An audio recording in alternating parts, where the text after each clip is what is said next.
This is the first state assembly election following the death of M. Karunanidhi and Jayalalitha, the two giants who ruled the state's political landscape for decades. This year, Tamil Nadu is truly at a crossroads.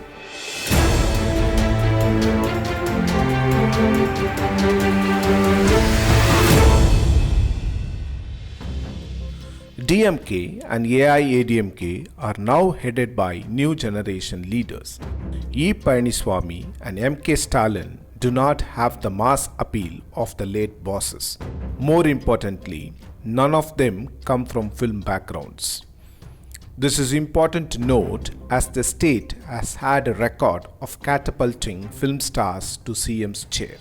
The state, which has 234 assembly seats, will go to polls in a single phase on April 6. Both AIADMK and DMK are quite strong on the ground, but the leaders are not taking any chances.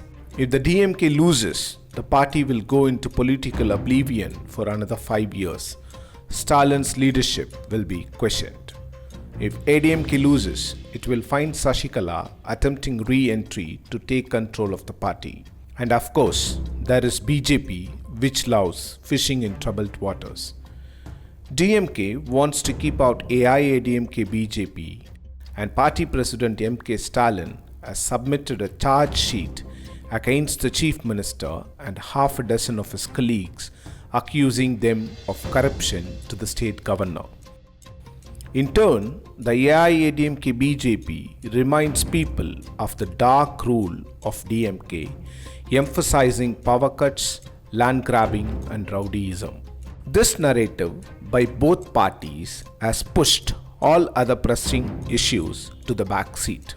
DMK is eating out AIADMK's coalition partner BJP, calling it anti-Tamil, anti-federal and anti-democratic.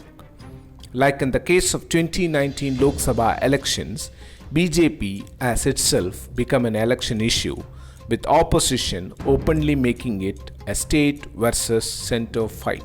For BJP, Tamil Nadu is crucial, even though the party is contesting in only 20 seats.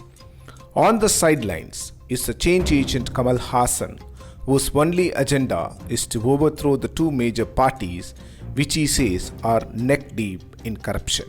There is also TTV Dinakaran and actor Vijayakanth.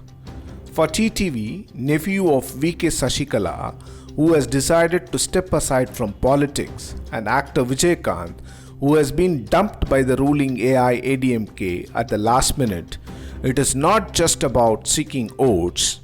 They need to show that they are still relevant in Tamil Nadu politics. It is an acid test for both MK Stalin and E. Palaniswami.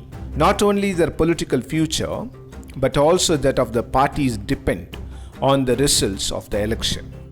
Though a marginal player, BJP is making much noise. It would be interesting to see whether BJP is still hated in TN or its acceptance level has increased.